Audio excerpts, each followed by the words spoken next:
Super 30 का क्या relation. जब इस पर मैंने ये वीडियो बनाया जो आपको दिख रहा होगा, तो उसमें जो कुछ कमेंट थे जो वहाँ नहीं पढ़ते थे, जिनको लगता होगा कि अनंत कुमार कुछ ऐसे हैं, तो उसने ये कमेंट किया कि तुम्हारे साथ 2016 में हुआ था, लेकिन तुम आज 2026 में बता रहे हो, जबकि अनंत कुमार ने एक नया प्लेटफॉर्म लॉन्च किया, तो ऐसा क्यों। मैं इसका जवाब देने से पहले आपको कुछ रिपोर्ट दिखाना चाहता हूँ जो कि 2018 में छपा था। दैनिक जागरण हो चाहे वो द हिंदू हो, तो मैं आपको दैनिक जागरण का रिपोर्ट दिखा रहा हूँ, पढ़िए पहले इसको। क्या लिखा है। विवादों का सुपर 30 पार्ट 2। एडमिशन के इस गोरख धंधे से बनती थी आईटी क्वालिफाइड की लिस्ट। ठीक, अब थोड़ा आगे बढ़ते हैं।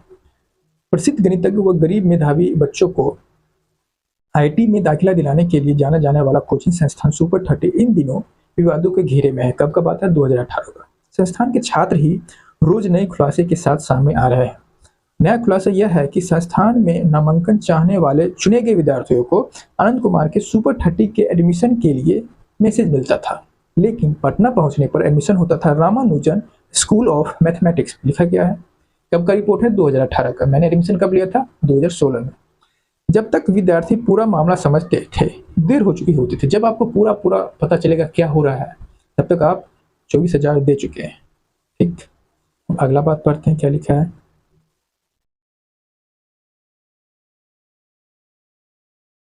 मध्य प्रदेश के निवासी वो अनंत कुमार के छात्र रहे सत्येंद्र कुमार ने यह बड़ा खुलासा किया कि उनके अनुसार सुपर 30 के छात्र की आईआईटी में सफलता के आंकड़ों का सारा गोरख धंधा इसी में निहित है। जेई मेन क्वालिफाई करने के बाद ऐसे विद्यार्थियों को सुपर 30 में दिखा दिया जाता है। ठीक, में से सुपर 30 को नामांकन रामानुजन स्कूल में। सत्येंद्र के अनुसार दूसरे राज्यों में अनंत कुमार सुपर 30 में एडमिशन आईआईटी के नामांकन की गारंटी मानी जाती है, लेकिन पटना पहुंचने पर सभी का सामना रामानुजन स्कूल ऑफ मैथमेटिक्स से पहले होता है।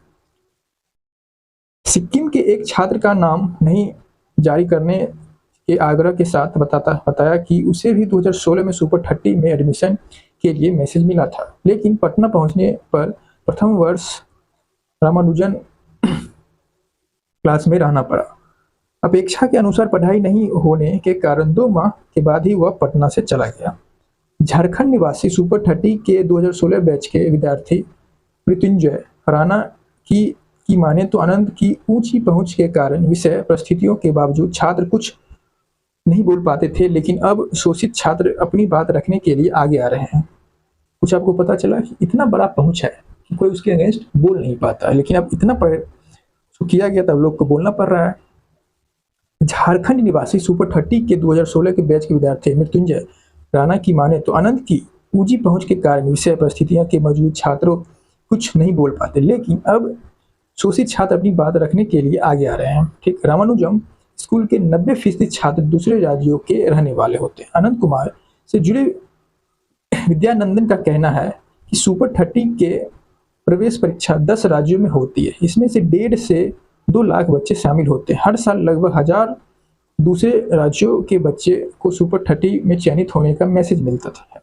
पटना पहुंचने पर उन्हें बताया जाता है कि पहले साल रामानुजम क्लासेस में फीस देकर पढ़ाई करनी होगी, अगले साल सुपर 30 में चयन होने का पर पूरी फीस लौटा दी जाएगी। लेकिन सुपर 30 के छात्र गगन के पिता ने बताया कि यह केवल कहने होता है, फीस लौटाई नहीं जाती। कुछ पता चला कि कहा जाता है कि वहाँ पढ़ो बट फीस नहीं लौटाया जाएगा, क्योंकि वहाँ सुपर 30 के लिए फिर एग्जाम ही नहीं होता है, तो कैसे लौटाया जाएगा। और तुम तो वहाँ पढ़े नहीं हो कि तुमको पता होगा कि वहाँ क्या स्कीम चलता है। केरल और असम के भी छात्र दैनिक जागरण को फोन पर पीड़ित छात्रों ने बताया कि केरल, मध्य प्रदेश, महाराष्ट्र, हरियाणा, हिमाचल प्रदेश, उत्तराखंड, उत्तर प्रदेश के साथ साथ सिक्किम, असम, अरुणाचल प्रदेश आदि राज्यों से भी छात्र सुपर 30 में नाम पर आते हैं।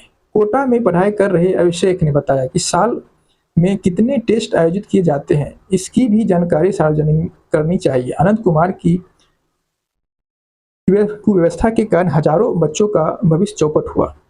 पढ़ाया रामानुजन स्कूल में, दिखाया सुपर 30 में। तो फिर ऐसा करने के पीछे कारण क्या है, इसे इस उदाहरण से समझा जा सकता है जेईई एडवांस में पिछले साल दिव्यांग कोटे से 74वीं रैंक प्राप्त करने वाला अफताज ने कर्ज लेकर रामानुजन स्कूल में पढ़ाई की। कितना रैंक लिया था? 74वीं रैंक प्राप्त की। किससे? विकलांग कोटा से। किससे? विकलांग कोटा से। मैं उसको जानता हूँ, उसका थोड़ा खराब था, उसने विकलांग कोटा बना लिया। ठीक है, मैं उससे सवाल पूछने भी जाता था, वो विश्वास गुरुकुल में रहता था। ठीक है, जेईई मेन क्वालिफाई करने के बाद उसे सुपर 30 में शामिल किया गया। रिजल्ट के दिन आफ्ताब ने बताया कि पोस्टर वगैरह बनाया गया। आफ्ताब के पिता अंडा की दुकान चलाते थे। ऐसा और भी उदाहरण है। क्या हुआ कि उसका रिजल्ट कैसे हुआ? उसका विकलांग कोटा से दे दिया। 74 रैंक कैसे है? विकलांग कोटा से। उसका नंबर कितना आया है पता है? जेईई एडवांस में 72 नंबर आया था, विकलांग कोटा से हुआ है। कोटा के छात्रों को भी बता दिया अपना। तो इसमें क्या होता है कि जो कोटा से छात्र पढ़ रहे हैं उसको पैसा देके बुलाया गया। क्या लिखा हुआ है? 2018 में अनुपान सुपर 30 के 26 बच्चों की जेईई एडवांस की क्वालिफाई होने का दावा किया, जबकि छात्रों का आरोप है कि महज 3 ही जेईई एडवांस में क्वालिफाई कर पाए। अनंत कुमार की ओर से अवनरजीत गोस्वामी, सूरज कुमार, यश कुमार और श्रीकांत के नाम सार्वजनिक किए गए थे। इसमें सूरज कुमार कोटा स्थित एक कोचिंग संस्थान के छात्र थे। विभिन्न कार्यक्रमों में सुपर 30 के विद्यार्थी के रूप में अनंत कुमार के साथ मौजूद गगन का कहना है कि इसमें नरजीत और निर्जीत ही सुपर 30 का छात्र। अन्य 3 बच्चे जेईई मेन के बाद दूसरी कोचिंग संस्थान से आए थे। इन्हें स्कॉलरशिप के तौर पर मोटी रकम देने का आश्वासन दिया था। गगन के अनुसार सबसे अधिक नरजीत को एडवांस में 128 मार्क मिले थे, जबकि कट ऑफ ही 126 था। खराब रैंक के कारण अनर्जित का आईटी में नामांकन नहीं हो सका। उसके अतिरिक्त अनुपम और गगन SC/ST के पास हुए थे। इन दोनों का नाम अनंत कुमार ने सार्वजनिक नहीं किया। पूरा सुन ले। आज पढ़े थे 22, 26 को कराया क्वालिफाई। ठीक, गगन ने बताया कि पिछले साल सुपर 30 में 23 छात्र शामिल थे। इनमें से एक का चयन एनडीए में हो गया। 22 बच्चे सुपर 30 से जुड़े रहे। जेईई मेन के बाद 15 से 20 बच्चे कोटा या अन्य शहरों के दूसरे कोचिंग संस्थान में से लाए गए। तो जब क्या हो गया, 22 बच्चे जुड़े रहे और जेईई मेन होने के बाद जब जेईई मेन का रिजल्ट आ गया तो 15 से 20 बच्चा कोटा या अलग अलग संस्थान से लाए गए। आदित्य और शेखर 2017 और 2018 दोनों के सेलिब्रेशन में मौजूद थे, लेकिन दोनों का ही नामांकन आईआईटी में नहीं हो सका। राजकुमार, अर्पित, रजत, प्रिंस राजू, दीपक, सूरज, खरबार, अभिषेक, आदित्य सुपर 30 के मूल विद्यार्थी थे जो जेईई एडवांस क्वालिफाई नहीं कर सके बाबू। गरीब के नाम पर पढ़ते थे नामचीन स्कूल के छात्र। अब गरीब के नाम पर आपको बुलाया गया, लेकिन पढ़ कहाँ का बच्चा रहा है? विद्यार्थी राजकुमार ने बताया कि गरीब बच्चे के नाम पर नामचीन स्कूल के विद्यार्थी सुपर 30 में पढ़ाई करते थे। उसके साथ शेखर, सत्याकार, आदित्य आनंद, सूरज, खरबार, सोनेश कोटा के विद्यार्थी थे। प्रतिरंजन DPS बोकारो तथा नरजीत आकाश इंस्टीट्यूट का विद्यार्थी रह चुका है। ये सब एलिगेशन लगने के बाद अनंत कुमार ने क्या सफाई दिया, चलिए उसको भी पढ़ते हैं। अनंत कुमार का बोलना सुपर 30 को बदनाम करने की साजिश। ठीक, आरोपी की बाबत अनंत कुमार ने कहा कि सुपर 30 को बदनाम करने की साजिश चल रही है। कुछ बच्चे जो पहले रामानुजन क्लास में पढ़ते थे वो बेबुनियाद आरोप लगा रहे हैं। एडवांस क्वालिफाई सभी 26 बच्चों का नाम जरूरत के अनुसार सार्वजनिक किया जाएगा। उसने क्या कहा कि जो बच्चा रामानुजन में पढ़ता था वो गलत आरोप लगा रहा है। पहले बात, जो बच्चा एडमिशन लेने आता है उसको तो रामानुजन के बारे में पता ही नहीं होता है, बट उसको ठग लिया जाता है। क्या बोला जाता है? पहले आप इसमें एडमिशन लो, किसमें? रामानुजन में। फिर यहाँ आप 1 साल पढ़ोगे, फिर टेस्ट होगा, आप सुपर 30 में एडमिशन दिया जाएगा। बट साल भर आप जब पढ़ोगे, मैं साल भर पढ़ा हूँ, कोई टेस्ट नहीं होता है। जो 1-2 टेस्ट होता ही है तो उसका क्या हुआ नहीं हुआ कुछ नहीं पता है। ठीक है, ये हो गया। उसके बाद इसमें क्या लिखा है कि बेबुनियाद आरोप है। जब समय आएगा मैं इस 26 छात्रों का नाम पब्लिश करूंगा, जो कि 2018 से लगभग 8 साल हो गया, आज तक पब्लिश नहीं हुआ है। ठीक, ये मैंने रिपोर्ट दिखा दिया कि मैंने आज तक क्यों नहीं बोला कि अब 2018 में छप चुका था। ठीक, अब मैं अपना कारण बता रहा हूँ कि मैंने 10 साल के बाद क्यों बोला। ठीक, अब जब आप यहाँ से तैयारी करने गए हो, कहाँ गए हो? पटना, कोटा, कहीं भी, मान लो आपको कोई कोचिंग संस्थान ठग लिया। अब हम बात करें किस समय की, 2016 की। उसमें कितने बच्चे के पास टच स्क्रीन मोबाइल होता था? आप सोच के बताओ। आज 2-3 साल पहले लॉकडाउन के बाद, यानी कि लगभग 2020 के बाद बहुत हाथ में मोबाइल आ चुका है। ठीक है, 2020-25 20 या 22 के बाद। बट जब 2016 में जाके इमेजिन करके देखो, अगर आप वहाँ के हो नहीं तो कैसे पता चलेगा। कुछ बच्चों के पास ही स्क्रीन टच मोबाइल होता था, मैक्सिमम के पास कीपैड मोबाइल होता था। अब मेरे को यही दूसरा बात ये हो गया कि अब हमें ये भी नहीं पता होता था कि ये जो यूट्यूब है, यूट्यूब नाम का कुछ होता है। मेरे पास कीपैड मोबाइल था, मत तो पहला बात ये है कि मैंने क्यों नहीं अपलोड किया। मैंने बताया कि मुझे टेक्नोलॉजी के बारे में पता ही नहीं था, मैं अपलोड कैसे करता। दूसरी बात, मान लो कि मैंने अपलोड कर भी दिया कि यहाँ ऐसा होता है, तो मेरा बात मानेगा कौन। मुझे ये कहा कि हटा दिया जाएगा कि तुमको खुद ही बुझने नहीं आता। अनंत कुमार इतने महान टीचर, इतने महान टीचर, जैसे अभी तुमको लगता है, जबकि मैं आईआईटी पहुंच चुका हूँ, जॉब भी कर रहा हूँ, फिर भी तुमको लगता है तुम झूठ बोल रहे हो। जब मान लो जब मैं सिर्फ एक स्टूडेंट होता तब मैं ऐसा बोलता, तुम क्या बोलते, तब तुम ये बोलते तुमको खुद ही बुझने नहीं आता है, तुम एक वीक स्टूडेंट हो, झूठ मूठ के अनंत कुमार पर एलिगेशन मत लगाओ, तुम ऐसा बोलते। दूसरी बात, अब जब बच्चा वहाँ 1 साल ठगा गया है, वो अपने कैरियर पर फोकस करेगा कि किसी और को एक्सपोज करेगा। अगर वो मैं उसको एक्सपोज करने में लग जाऊँ, वो इसका इतना बड़ा पहुँच है, जिसका नीतीश कुमार पर पहुँच है, सीएम तक पहुँच है, वो एक मामूली आदमी को क्या नहीं कर सकता है, तुरंत दबा दिया जाएगा हमको। तो पहले अपना कैरियर सेट करेगा आदमी कि इसको एक्सपोज करेगा। इसको एक्सपोज करने के लिए टाइम खराब होता है कि पहले हमको अपना कैरियर संभालना चाहिए कि पहले 2016 पढ़ा, 1 साल बर्बाद हो चुका है हमको। अब कोई आदमी आईआईटी की तैयारी करने आएगा, क्या कैसे भी हमको आईआईटी चाहिए, तो पहले मैं अपना कैरियर संभालूं कि इसको दिखाऊं ओ ये क्या कर रहा है। तो 2016 में तो 10th पास किया, 2017 और 18 मतलब 17 तो इसके यहाँ पढ़ा, 2017 खत्म। अब मैं 11th, मेरा 1 साल बर्बाद हो चुका है, तो मैं पहले अपना कैरियर संभालूं, इसको एक्सपोज करूँ। तो जब मैं फिर 2018 में एग्जाम दिया, किसी इंडिविजुअल कोचिंग पकड़ा था, अलग अलग कोचिंग, एक सिंह था, एक IIT पॉइंट था, एक ऋषिकेश कुमार था, अलग अलग कोचिंग संस्थान थे जहाँ मैंने पढ़ा इंडिविजुअल कोचिंग। जब 1 साल पढ़ा तो उसके बाद मैंने जेईई मेन का एग्जाम दिया। तो जेईई मेन का एग्जाम दिया तो उसमें लगभग मान लो फर्स्ट अटेम्प्ट था तो 92 नंबर आया, किसमें 360 में सिर्फ 92 नंबर आया, और मेरा रैंक था लगभग 70,000। तो जब मेरा कुछ हुआ ही नहीं 2018 में, तो मैं इसको एक्सपोज करूँ कि मैं अपना कैरियर संभालूँ। तो फिर मैंने 2017-19 में ड्रॉप लिया, फिर से 1 साल और ड्रॉप लेके तैयारी किया, फिर IIT NIT में जहाँ हुआ, फिर एडमिशन लिया। फिर अब जब जैसे ही मैं एडमिशन लेके कहाँ पहुँचा, कॉलेज पहुँचा। जैसे ही 1 साल मेरा कॉलेज कंप्लीट हुआ, 2019 में कॉलेज चल रहा था, NIT पहुँचा मैं अपने कॉलेज NIT हमीरपुर। तो वहाँ पहुँचने के बाद क्या हुआ, 1 साल पढ़ा, जैसे ही पहुँचेगा तो क्या करेगा, अभी कॉलेज लाइफ आप इंजॉय करो। अब कोई आदमी के 1 साल बर्बाद हुआ है, बहुत मेहनत करके, जिसका IIT का सपना था, अब कैसे भी NIT पहुँचा है, तब 1 साल आप लोग इंजॉय कर रहा है। इंजॉय क्या करेगा, कोरोना आ गया भाई साहब। अब कोरोना जो आ गया, तब कहाँ 2020, 2021, 22 हम घर पे ही रहे। आनंद कुमार को भूल चुके थे तब तक, आनंद कुमार कौन है नहीं है, सब अब जिंदगी से जूझ रहा है कि बचेंगे कि मर जाएंगे, बचेंगे कि मर जाएंगे। तुम्हारे पास समय कहाँ है। अब फिर लॉकडाउन खुला, कॉलेज पहुंचे 2022 के खत्म होते होते इंटरव्यू। अब वहाँ लोग इस टेंशन में है कि भाई साहब प्लेसमेंट होगा कि नहीं होगा, अपना अपना कैरियर संभालेगा कि इसको एक्सपोज करेगा। तभी हम अपने कैरियर में लगे हुए हैं। अब 2023 में जब जॉब मिला, तब जॉब में गए, रिलायंस में जॉब किए 7-8 महीना, फिर उसी समय 23 में एग्जाम दिए थे गेट का, तो फिर वो गेट का, तो वहाँ फिर वहीं से हमको फिर IIT कानपुर में PhD के लिए हुआ था। फिर मैंने सोचा अभी पैसा का दिक्कत है तो IIT रिलायंस चलते हैं, तो 7-8 महीना काम किया। तो मैंने देखा वहाँ वैकेंसी आया, किसका, IIT बॉम्बे में senior research project technical assistant IIT Bombay. अब एज ए जेईई एस्पिरेंट सभी का सपना होता है, जो भी जेईई एस्पिरेंट हो उसका सबका सपना होगा मैं कहाँ जाऊँ, IIT बॉम्बे। तो मैंने सोचा अब स्टूडेंट तो नहीं बन पाए, चलो जॉब करने ही चलते हैं।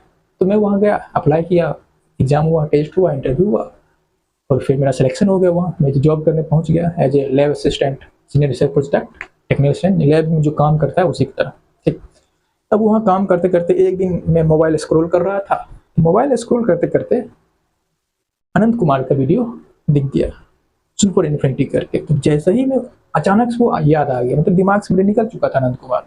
तो जैसे ही उसका वीडियो देखा, फिर मैं गुस्सा से भर गया कि मेरा 1 साल बर्बाद कर दिया।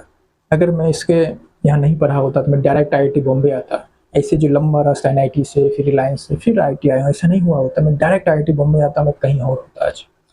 फिर मैं सोचा कि जैसे मेरे को तो ठग चुका 2016 में, फिर से सुपर इन्फिनिटी के नाम पे लाखों बच्चों को ठगेगा, जो मैं नहीं चाहता था। इसलिए मैंने उसका वीडियो जैसा ही देखा 10 दिन पहले, जब जैसे बोले कि अब 10 दिन पहले अपलोड क्यों किया, इसका जवाब ये है कि मुझे 10 दिन पहले ही उसका वीडियो दिखा, और उससे पहले मैं अपने कैरियर के सेटलमेंट में रुका हुआ हूँ कि मुझे आईआईटी पहुंचना है, मुझे जॉब लेना है, तो मैं इसको एक्सपोज करने का मेरे पास समय नहीं है। और साथ ही साथ मेरे दिमाग से भी निकल चुका है कि अनंत कुमार कौन है। पहले अपना कैरियर सेट करना बाबू, तब किसी को एक्सपोज करना। उसको एक्सपोज करेंगे तो कैरियर कौन बनाएगा? जब कैरियर एक्सपोज सेटल मैं हो चुका था, जो मेरा लग चुका था, तब मैं देख रहा था अब मेरे पास टाइम है कि मैं कुछ चीज़ पे वीडियो बना सकता हूँ। अब मुझे पढ़ना थोड़ी है, मैं वीडियो बना सकता हूँ, मेरे पास टाइम है, मैं उतना टेंशन नहीं हूँ, तो उसके अगेंस्ट वीडियो बनाया, जो हकीकत है वो बताया। मैंने ये नहीं कहा कि अनंत कुमार को कुछ नहीं आता है, मैंने कहा उसको आता है या नहीं आता हमको नहीं पता, बट वो पढ़ाता नहीं। ठीक। अब कुछ ऐसे लोग जो अनभक्त टाइप होते हैं, थोड़ा उसको जवाब देते हैं इंटरटेनमेंट। ये जो कुछ लोग हैं जिनको लगता है कि तुम उसको एक्सपोज कर रहे हो, तुम उसके अगेंस्ट प्रोपेगेंडा फैला रही हो, ये बहुत हर्ट मैन है। ये अनंत और कुछ लोग का ये भी कमेंट था कि फिर उसके ऊपर अगर इतना ही फ्रॉड है तो उसके ऊपर मूवी कैसे बन गया। मैं तुमको थोड़ा बताता हूँ। थोड़ा ऐसा ही है कि जैसे जो हमारे पीएम है, वो बचपन में चाय बेचते थे, फिर 30 साल वनवास लिए, फिर 30 साल से वो राजनीति में है, समझ रहे हो? तो ठीक उसी प्रकार जैसे उसने बचपन में चाय बनाया था, ठीक उसी प्रकार सुपर 30 में यहाँ सिलेक्शन होता है। अगर तुमको लगता है कि जो मोदी है वो बचपन में चाय बनाया था, तो इसका सुपर 30 में सिलेक्शन होता है, इसमें कोई दिक्कत नहीं है। जैसे अमिताभ बच्चन का जो पीआर टीम है वो क्या बताता है कि जब अमिताभ बच्चन जो है अपने स्ट्रगल के समय में थे, किस समय में थे? स्ट्रगल के समय में थे, तो वो स्टेशन पे सोया करते थे, रहने के लिए जगह नहीं था। बताओ, आप उस आदमी की बात कर रहे हो जिसका बाप क्या है? हरिवंश राय बच्चन।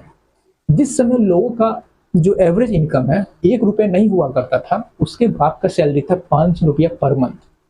जिसका फैमिली का डायरेक्ट कांटेक्ट था नेहरू से, इंदिरा गांधी से, वो स्ट्रगल कर रहा था। उसका बाप एक बार नेहरू को बोलेगा, उसको जो फिल्म मिलेगा वो मिल जाएगा। लेकिन तुम्हारे दिमाग में क्या प्रोपेगेंडा सेट किया गया कि अमिताभ बच्चन स्ट्रगल कर रहे थे? कोई स्ट्रगल नहीं किया अमिताभ बच्चन, समझ रहे हो? तो तुमको दिमाग नहीं है तो हम क्या कर सकते हैं? दिमाग तुम्हारे पास नहीं है, बट जो सही बताता है कि अनंत कुमार ऐसे चलता है, अमिताभ बच्चन ने कोई स्ट्रगल नहीं किया। उसका बाप हरिवंश राय बच्चन था, जिसका डायरेक्ट कांटेक्ट हो भारत के पीएम से, वो स्ट्रगल करेगा। डायरेक्ट कांटेक्ट है, ये नहीं कि जब फेमस हो गया उसके बाद, नहीं। जो उसका बाप ही हरिवंश राय बच्चन, जो कि एक महान कवि था, डायरेक्ट कांटेक्ट, आमने सामने घर था, आपस में खेलते थे उसके बच्चे। अब वो बोल रहा है कि स्ट्रगल किए, समझ रहे हो? तो तुम्हारे दिमाग में कचरा भरा गया है कि ऐसे स्ट्रगल किया। इससे बाहर निकलो, ठीक है? हकीकत में जाओ। दुनिया पीआर चला चला के तुम्हें दिमाग में कचरा भर दिया है कि ये अलग लेवल इमेज बना दिया है। जैसे जो आसाराम है, तो आसाराम के जो भक्त हैं, भक्त नहीं अंधभक्त हैं, उनको लगता होगा आसाराम जो बापू है बहुत महान आदमी, देवता है। लेकिन जिनके साथ वो रेप किया है उसको ना पता होगा वो कैसा आदमी है, ठीक है बाबू? ठीक उसी प्रकार बहुतों लोग को ये लगता होगा कि जो राम रहीम है एकदम संत आदमी है। क्यों? क्योंकि वो उसका अंधभक्त है। अब जो अंधभक्त है उसके लिए तो राम रहीम संत आदमी है, लेकिन जिसके साथ रेप हुआ है उससे जाके पूछो कि कैसा आदमी है, ठीक है बाबू? नहीं पता है तो ज्ञान मत पी लो। सुपर 30 में मैं पढ़ा हूँ, मुझे पता है वहाँ क्या होता है। तुम नहीं पढ़े हो, जाकर वहाँ पढ़ो, फिर ज्ञान दिया करो। चाय बेचने वाला देश बेच दिया, तुमसे तो एक सवाल नहीं उठता है।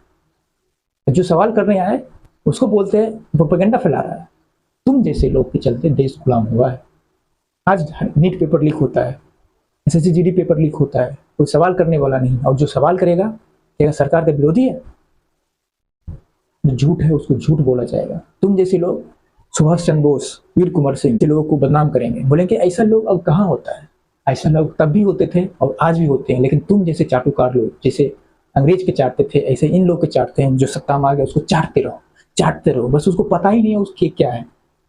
जैसे सत्ता मोदी आ गया तो मोदी के चाट रहा है मीडिया, फिर कल राहुल गांधी आ जाएगा तो फिर मीडिया उसका भी चाटेगा। ये नहीं कि राहुल गांधी का नहीं चाटेगा, बस जो कुछ लोग चाटने वाले ही हैं जो चाटेगा ही। लेकिन जो सत्य है, विरोधी है, उसको विरोध करना नहीं आता है। जो गलत है उसको गलत बोलो, जो सही है उसको सही बोलना सीखो। नहीं तो देश आज गुलाम है। तो फिर से गुलाम किसका है? गुलाम है इस पॉलिटिशियन का। जब मन होता लाठी चलवा दो। जाओ देखो, कुछ दिन पहले विरोध हुआ था, बोर्ड तोड़ तोड़ के हॉस्पिटल में बैठा दिया। तुमने क्या किया? घर में बैठ के सिर्फ कमेंट पढ़ते हो। कम से कम जो विरोध कर रहा है, जाकर उसका पेरेंट्स है जो 10-10 साल तैयारी कर रहा है, वो फिर भी जॉब नहीं मिल रहा है, सेटिंग करा के जॉब ले ले रहा है। तुमको क्या पता? तुम भी सेटिंग से जाते हो तो तुमको क्या दर्द होगा? बात करता है।